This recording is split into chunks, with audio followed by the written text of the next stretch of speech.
जय हिंद, जय भारत। मैं उमेश कुमार शर्मा, आप देख रहे हैं एच न्यूज। मैं इस समय पहुंच चुका हूं महारानी लक्ष्मीबाई कन्या इंटर कॉलेज पुवाया में, और यहां पर मैं चल के बच्चों से कुछ बात करूंगा। यहां पर पढ़ाई किस तरह से होती है और किस तरह से नहीं, और इसी संबंधित मैं बात करना चाहूँगा यहां पर प्रधानाचार्य जी से, क्योंकि अभी 1.5-2 वर्ष पहले यहाँ 1.5-2 वर्ष पहले जो कोरोना नामक घातक बीमारी चली थी, उस संबंध में बच्चे जो हैं कितना पिछड़े हुए हैं। इन क्या नाम है आपका? अभय मिश्रा। अभय मिश्रा। किस तरह से आपकी पढ़ाई चल रही है? मेरी पढ़ाई अच्छी तरीके से चल रही है। पढ़ाई में किसी प्रकार कोई दिक्कत तो नहीं होती है? कोई दिक्कत नहीं। कहाँ से आते हैं आप? बिलंदपुर। ये कितनी दूर पड़ता है यहाँ से? यहाँ से 11 किलोमीटर। यहाँ से 11 किलोमीटर। तो उसके बीच में 11 किलोमीटर की दूरी के बीच में क्या कोई कॉलेज वगैरह नहीं पड़ता है जो आप यहाँ पढ़ाई करने आते हैं? नहीं, कोई कॉलेज वगैरह नहीं पढ़ता है। कोई कॉलेज नहीं पढ़ता? नहीं। हाँ, क्या नाम है बेटा आपका? स्वाति राठौर। कौन सा कॉलेज है जिसमें आप पढ़ाई करने आते हैं? महारानी लक्ष्मीबाई कन्या इंटर कॉलेज। आपके पिताजी का क्या नाम है? श्री सुरेश राठौर। आपके प्रधानाचार्य जी का क्या नाम है? क्या नाम है? श्री ओम प्रकाश दीक्षित। आपके कक्षा अध्यापक का क्या नाम है? रीना वाजपेयी। रीना वाजपेयी। अच्छा, ये बताओ बेटा, जो 1.5-2 वर्ष पहले कोरोना नामक बहुत ही घातक बीमारी लगी थी, उससे आप लोगों की पढ़ाई पर क्या प्रभाव पड़ा है? पढ़ाई पर प्रभाव क्या, कोरोना की वजह से पढ़ाई भी नहीं हो पाई उस टाइम, तो इस टाइम थोड़ा सिलेबस भी कट गया था। अब फिलहाल सही है। अब फिलहाल सही है। हाँ। तो आप कवर कर अपनी जो है पढ़ाई आपकी 2 वर्ष की जो छूटी हुई थी वो आपने कवर कर ली है? हाँ। अभी नहीं कवर कर पाए? अभी कैसे कर पाएंगे, मतलब कि अभी थोड़े दिन तो हुए हैं, तो धीरे धीरे हो जाएगी। अच्छा, हो जाएगी। तो यहाँ पर विद्यालय में किस तरह से पढ़ाई होती है? पढ़ाते टीचर लोगों को पढ़ाते समय जो है आपको किसी प्रकार कोई समस्या का सामना तो नहीं करना पड़ता है? नहीं पड़ता। नाम है बेटा आपका? करण सक्सेना। कहाँ रहते हैं? जेवा। यहाँ से जेवा की दूरी कितनी पड़ती है?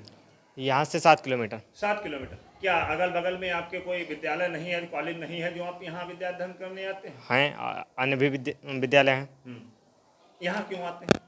यहाँ पढ़ाई सही होती है, इसीलिए आते हैं। अच्छा, यहाँ आपके कहने का मतलब है यहाँ पर जो है शिक्षा सही ढंग से दी जाती है, इसी वजह से हम लोग यहाँ पर पढ़ाई करने आते हैं। तो यहाँ पर आपको पढ़ाई करने में किसी प्रकार कोई दिक्कत का सामना तो नहीं करना? नहीं करना पड़ता।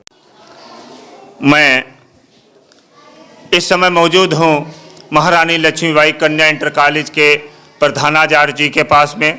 मैं इनसे कुछ बात करना चाहूँगा। विद्यालय में किस किस तरह के प्रोग्राम कराए जाते हैं, विद्यालय में किस तरह से यहाँ पर पढ़ाई कराई जाती है, ये सब बातें मैं यहाँ के प्रधानाचार्य जी से बात करना चाहूँगा। सबसे पहले मैं नाम पूछना चाहूँगा। सर, क्या नाम है आपका? मेरा नाम ओम प्रकाश दीक्षित है, और यहाँ मैंने 20 मई 2022 में प्रधानाचार्य के नाते विद्यालय ज्वाइन किया है। यहाँ पर बात की जाए बच्चों के रिजल्ट की, तो किस तरह का रिजल्ट रहता है? रिजल्ट यहाँ 95% हाई स्कूल और इंटर बच्चे उत्तीर्ण होते रहते हैं।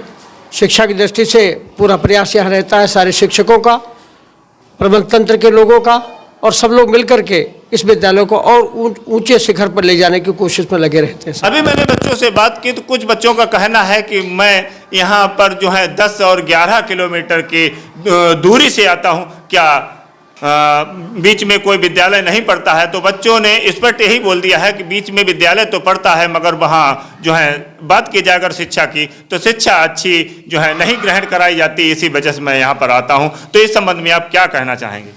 देखिए, प्रयास ये रहता है कि कोई विद्यालय छात्र यहाँ पढ़ने के लिए आता है, उसको उच्च शिक्षा दी जाए, संस्कारी शिक्षा दी जाए।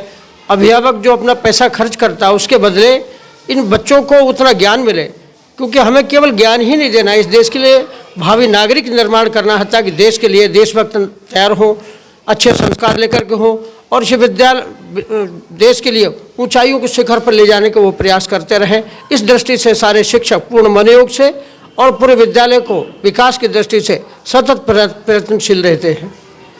बात की जाए जैसे कि पीछे समय में कोरोना नामक बहुत बड़ी घातक बीमारी चल रही थी, उसमें बच्चे जो हैं करीब 2 साल नहीं पढ़ पाए हैं, तो बच्चे क्या इस समय कुछ कवर हो पाए हैं या अभी तक नहीं?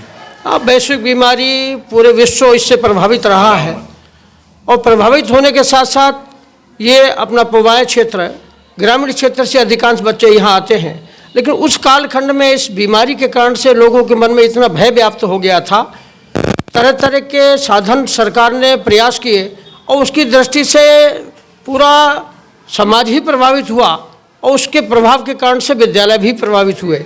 लेकिन कोरोना काल के बाद ये विद्यालय जब खुले तो हम लोगों का ये प्रयास है कम से कम पिछली भरपाई जो हम इन बच्चों को और अधिक ज्ञान देकर, अतिरिक्त समय देकर इन बच्चों को आगे बढ़ाने का प्रयास करें, तो निश्चित रूप से जो हमारा पिछला कालखंड जो कोरोना के कारण से प्रभावित रहा वो प्रभावित ना होकर के बच्चों को उच्च शिक्षा दी जा सके।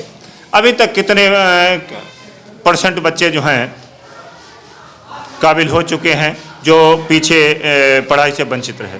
लगभग करीब 65% बच्चे पिछले कवर करके और आगे बढ़ने की कोशिश में लगे हुए हैं। शेष बच्चों के साथ में अभी प्रयास चल रहा है। पढ़ाई के अलावा जो है विद्यालय में किस तरह के बच्चों के द्वारा और कार्यक्रम होते हैं जिससे कि बच्चों पे और कुछ प्रभाव पड़े? बच्चों को एक तो अपने दायित्व का निर्वहन ठीक प्रकार से कर सके, उन्हें उत्तरदायित्व की भावना उनके अंदर जागृत हो, इस दृष्टि से हमारे एक छात्र संसद का गठन किया गया है जिसमें भिन्न भिन्न दायित्व देकर के विद्यालय के सारे काम इन बच्चों को अभी से ही करने की अभ्यास हम लोग कराते हैं, ताकि जीवन में आगे भविष्य की दृष्टि से वो अभी जो कार्य कर रहे हैं छात्र संसद के माध्यम से वो बालक आगे बढ़ करके अपने जीवन में भी उत्तर विकास करेंगे, ऐसा हमारे प्रयास रहता है। साथ में संस्कार की दृष्टि से बच्चों अपने मान बिंदुओं का सम्मान करें, अपने माता पिता की आज्ञा का पालन करें और इस दृष्टि से ये प्रयास रहता है ताकि बालक अपने माता पिता के द्वारा जो यहाँ शिक्षा के लिए बड़ी आशा के साथ भेजा गया है उनके आशाओं की यहाँ पूर्ति हो सके।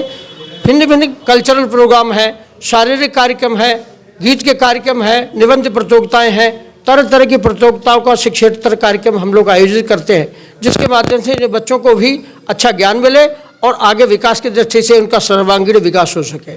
अगर शिक्षा के मामले में बात की जाए तो यहाँ पर रिजल्ट के मामले में अपना विद्यालय कौन से नंबर पर रहता है पुबाया ब्लॉक में? अपने यहाँ पुबाया ब्लॉक में विद्यालय लगभग 20वें स्थान पर रहता है हमारा विद्यालय अभी तक जो मैंने यहाँ अनुभव किया है, लेकिन प्रयास ये रहेगा कि हम टॉप 10 में हम अपने बच्चे लेकर के पहुँचे। ऐसी शिक्षा व्यवस्था की दृष्टि से हमारी समिति भी हमारी दृष्टि से आग्रह करती है। हमारे प्रबंधक महोदय आदरणीय सुरजन लाल जी, उनके बड़े भाई माननीय सांसद श्रीमान मिथिलेश कुमार जी, वो इस प्रयास में रहते हैं। उपाध्यक्ष हमारे श्रीमान JP पांडे और हमारे जो अध्यक्ष हैं श्रीमान गोपीनाथ जी जो इस विद्या भारती के प्रदेश निरीक्षक हैं, वो भी शिक्षा क्षेत्र से जुड़े होने के कारण से उनके भी प्रयास रहते हैं। और हमारे कोषाध्यक्ष वो बड़े जागरूक हैं श्रीमान ज्ञानेश्वर जी वर्मा, उनका हमेशा ये प्रयास रहता है ये विद्यालय विकास के पथ पर निरंतर आगे बढ़ता रहे।